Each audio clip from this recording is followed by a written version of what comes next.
Pernahkah Anda mendengar kisah seorang TKW yang selamat dari kecelakaan maut tanpa luka sedikit pun, hingga dianggap memiliki ilmu gaib? Inilah cerita luar biasa Siti, seorang perempuan asal Jawa Timur yang membawa warisan doa Sukmo Jawa ke tanah Arab.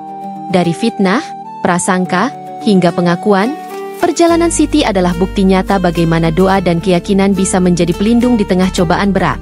Sebelum kita menyimak kisah selengkapnya, mari bersholawat kepada Nabi Muhammad dengan mengetik di kolom komentar, Allahumma sholli ala Muhammad wa ala ali Muhammad. Jangan lupa subscribe channel Cahaya Perantauan. Saya doakan Anda yang mendengar cerita ini mendapat pahala berlimpah dan rezeki yang lancar. Amin. Ayo, mari kita simak cerita selengkapnya.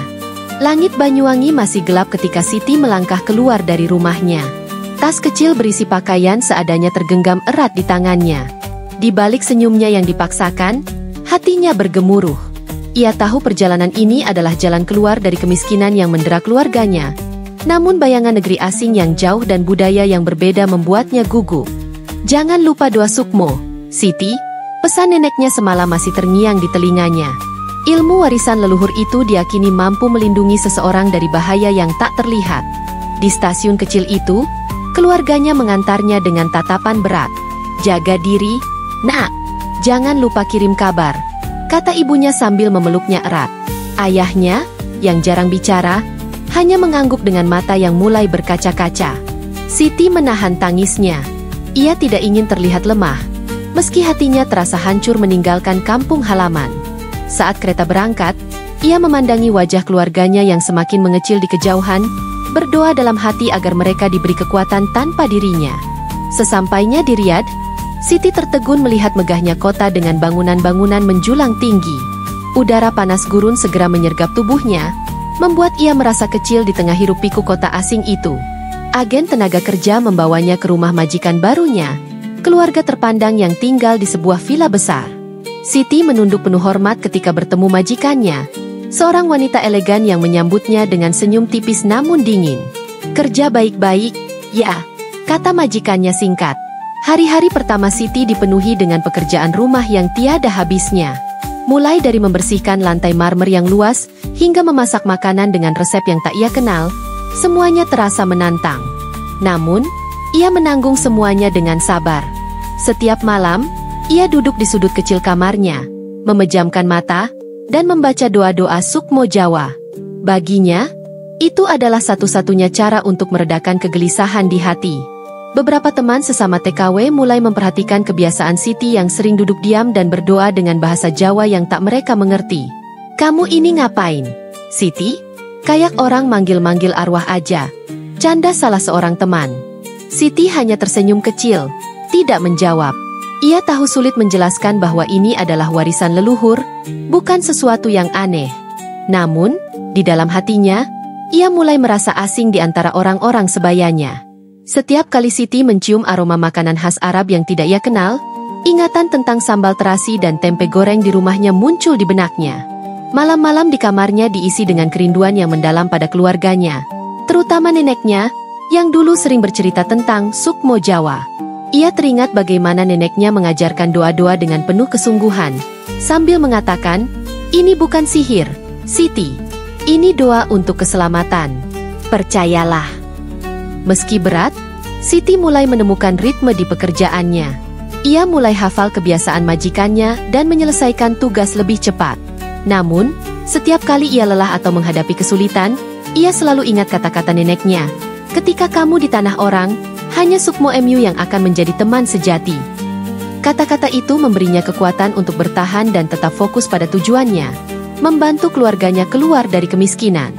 Malam itu, setelah seharian bekerja, Siti bermimpi buruk. Dalam mimpinya, neneknya berdiri di tepi jurang sambil memperingatkannya, "Jangan pernah lupakan Sukmo MU, Siti. Di tanah asing ini, bahaya tidak selalu terlihat." Siti terbangun dengan keringat dingin membasahi tubuhnya. Ia merenung di dalam gelap, memegang kalung kecil pemberian neneknya. "Aku akan bertahan," bisiknya pelan, mencoba meyakinkan dirinya sendiri bahwa ia tidak sendirian. Hari itu terasa begitu panas, bahkan untuk ukuran Riyadh. Majikan Siti memintanya ikut dalam perjalanan keluar kota untuk menghadiri pernikahan kerabat jauh di sebuah desa kecil di tengah gurun. Sopir keluarga yang sudah berpengalaman menyetir mobil SUV besar itu dengan percaya diri. Siti duduk di kursi belakang, memegang nampan makanan untuk pesta. Ia merasa sedikit gelisah, tapi tidak mengatakan apapun. Peringatan dalam mimpi neneknya tadi malam kembali menghantui pikirannya. Perjalanan berlangsung tenang selama beberapa jam. Gurun yang luas terhampar sejauh mata memandang, hanya sesekali dipecah oleh deretan bukit pasir. Siti duduk diam sambil membaca doa-doa kecil dalam hati. Majikannya sibuk memeriksa undangan di ponselnya, sementara sopir tampak fokus pada jalan yang berkelok-kelok. Namun, ketenangan itu tiba-tiba berubah menjadi momen menegangkan ketika mobil mendadak bergetar keras. Astagfirullah, remnya tidak berfungsi, teriak sopir dengan wajah panik. Mobil melaju semakin cepat, kehilangan kendali di jalan menurun yang berbatu. Siti memegang erat pegangan kursi, hatinya berdebar kencang. Majikannya mulai berteriak, memohon kepada Allah agar mereka selamat. Dalam kekacauan itu, Siti menutup matanya rapat-rapat, membaca doa Sukmo Jawa yang diajarkan neneknya. Ya Gusti, jaga aku, jaga mereka, lindungi kami dari bahaya. Ia merasakan sesuatu yang dingin seperti aliran energi melingkupi tubuhnya. Mobil terguling ke sisi kanan, menghantam bebatuan besar di tepi jalan. Teriakan dan suara kaca pecah memenuhi udara. Dunia terasa melambat bagi Siti, seperti waktu berhenti sesaat. Tubuhnya terayun keras ke sisi kiri, tapi anehnya, ia tidak merasakan sakit. Ketika mobil akhirnya berhenti, terbalik dengan posisi miring, hanya ada kesunyian yang mencekam. Debu beterbangan di udara, menutupi pandangan Siti yang masih terguncang. Dengan tangan bergetar, Siti membuka sabuk pengamannya dan merangkak keluar dari jendela yang pecah. Ia tertegun melihat tubuh sopir terkulai di depan kemudi, tidak bergerak. Majikannya terduduk di kursi penumpang, wajahnya penuh darah tapi masih bernapas. Tolong aku. Lirih suara majikannya. Siti membantu mengeluarkannya dengan tenaga yang entah dari mana datangnya. Anehnya, tubuh Siti sendiri sama sekali tidak terluka, tidak ada goresan, tidak ada rasa sakit. Ia hanya merasa sangat dingin meski matahari gurun masih terik. Beberapa jam kemudian, mobil penolong datang setelah Siti mengibarkan kain sebagai tanda darurat. Tim medis tercengang melihat kondisi kecelakaan itu. Bagaimana mungkin kamu tidak terluka? Tanya salah seorang para medis dengan nada tidak percaya. Mereka memeriksa tubuhnya berulang kali, namun tidak menemukan satupun cedera. Ketika Siti menceritakan bagaimana ia membaca doa sepanjang perjalanan, beberapa dari mereka mulai berbisik, menyebutnya sebagai wanita yang diberkati. Berita tentang kecelakaan itu dengan cepat menyebar. Sopir dinyatakan tewas di tempat, sementara majikannya dibawa ke rumah sakit dengan luka serius. Namun, perhatian banyak orang tertuju pada Siti, yang selamat tanpa cedera sedikit pun. Tetangga majikannya mulai membicarakan bahwa Siti memiliki ilmu gaib atau perlindungan dari sesuatu yang tidak terlihat. Ini bukan keberuntungan biasa, kata salah seorang saksi. Siti hanya menunduk, merasa bingung harus berkata apa. Malam itu, di kamar kecilnya, Siti duduk termenung di lantai. Ia menggenggam kalung kecil pemberian neneknya, berusaha memahami apa yang baru saja terjadi. Apakah ini benar-benar hasil dari Sukmo Jawa? Atau ini adalah campur tangan Tuhan yang lebih besar dari apa yang ia pahami? Pikirannya dipenuhi rasa syukur, namun juga ketakutan. Ia tahu hidupnya tidak akan sama lagi setelah kejadian ini. Hari-hari setelah kecelakaan itu menjadi berbeda bagi Siti. Meski ia kembali bekerja di rumah majikannya, suasana tidak lagi sama. Para tetangga mulai berdatangan ke rumah untuk melihat TKW yang selamat dari maut. Mereka menatap Siti dengan rasa penasaran, bahkan beberapa dengan ketakutan. Bagaimana mungkin dia selamat tanpa luka? Bisik salah seorang tamu. Siti hanya tersenyum tipis dan memilih bungkam. Namun, di dalam hatinya, ia mulai merasa beban besar atas perhatian yang tak diinginkannya. Majikan Siti, yang perlahan pulih dari luka-luka kecelakaan, mulai memandangnya dengan cara yang berbeda. Wanita itu sering mengamati Siti dengan tatapan yang sulit diartikan. Suatu malam, ketika Siti sedang membersihkan ruang tamu, majikannya tiba-tiba berkata, "Kamu tidak seperti orang biasa, Siti. Ada sesuatu yang melindungimu." Nada suaranya bukan pujian, melainkan penuh kecurigaan. Siti hanya menjawab dengan lembut, "Saya hanya berdoa, Nyonya." Di komunitas TKW, cerita tentang keselamatan ajaib Siti menjadi perbincangan hangat. Beberapa teman memandangnya dengan rasa kagum, tapi ada juga yang mulai iri dan mencibir. "Dia pasti pakai ilmu hitam," kata salah satu teman dengan nada sinis. "Kalau tidak, bagaimana bisa dia selamat dari kecelakaan sebesar itu?" Perkataan itu menyebar, membuat Siti merasa semakin terasing. Ia mulai jarang keluar dari rumah majikannya untuk menghindari tatapan penuh prasangka. Suatu malam, seorang tetangga majikannya datang dengan membawa seorang pria yang tampak seperti ustaz lokal. Mereka duduk bersama majikan Siti dan berbicara serius tentang keselamatan Siti dari kecelakaan. "Ini bukan hal biasa. Kita harus pastikan dia tidak membawa sesuatu yang buruk lingkungan ini," kata ustaz itu dengan nada tegas. Meski tidak menyebut langsung, Siti tahu bahwa ia sedang dituduh membawa sihir atau ilmu hitam. Hatinya terasa hancur mendengar pembicaraan itu. Siti mengunci diri di kamarnya malam itu, air mata mengalir deras di pipinya.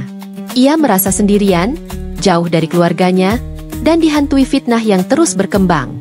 Dengan gemetar, ia mengambil kalung pemberian neneknya dan mulai membaca doa Sukmo Jawa. "Ya Allah, aku tahu Engkau yang melindungiku, bukan ilmu ini.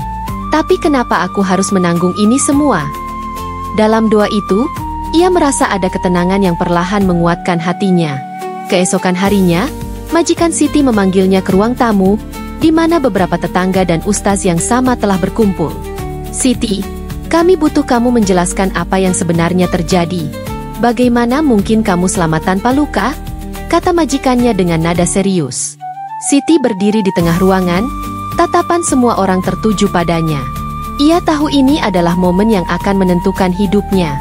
Dengan napas yang tertahan, ia mulai bercerita tentang warisan doa Sukmo Jawa dari neneknya. "Ini bukan ilmu hitam atau sihir," katanya, suaranya sedikit bergetar. "Ini adalah cara keluarga saya memohon perlindungan kepada Allah. Doa-doa ini adalah bentuk kepasrahan kami kepada Yang Maha Kuasa." Beberapa orang tampak ragu, tetapi tatapan Siti yang penuh ketulusan membuat mereka terdiam. Ustaz yang sebelumnya mencurigainya akhirnya berkata, "Jika itu doa kepada Allah, maka itu bukan sihir. Tapi kamu harus berhati-hati dengan fitnah." Setelah konfrontasi itu, suasana mulai berubah. Majikan Siti, yang semula curiga, menjadi lebih bersikap hangat. "Maafkan kami, Siti. Kami hanya takut akan hal yang tidak kami pahami," katanya suatu hari.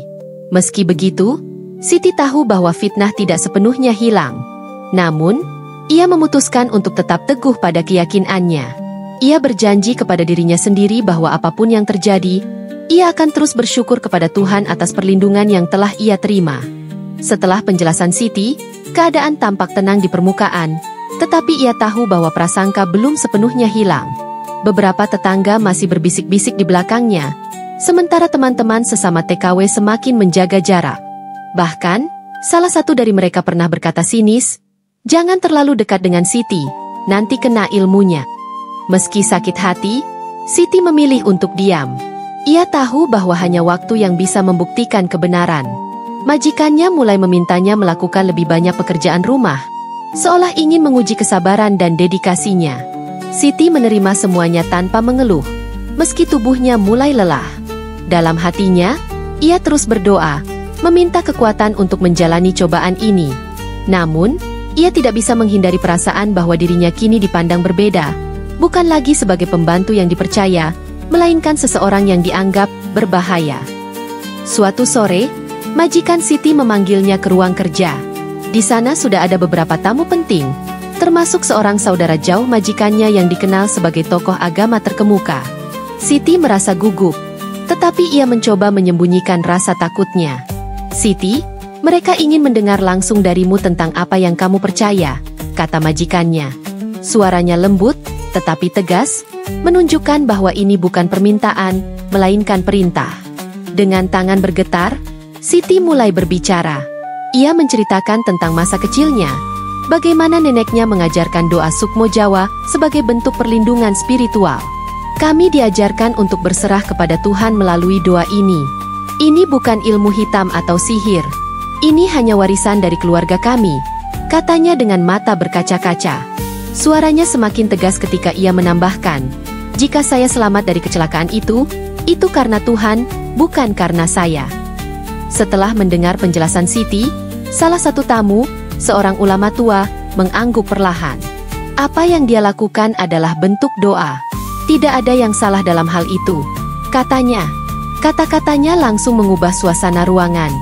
Majikannya terlihat lega, sementara beberapa tamu lain tampak malu atas prasangka mereka sebelumnya. Namun, ulama itu menambahkan, tapi ingat, Siti, kamu harus menjelaskan ini dengan baik kepada orang-orang. Ketidaktahuan seringkali menjadi akar dari ketakutan. Majikannya, yang selama ini ragu, akhirnya meminta maaf kepada Siti.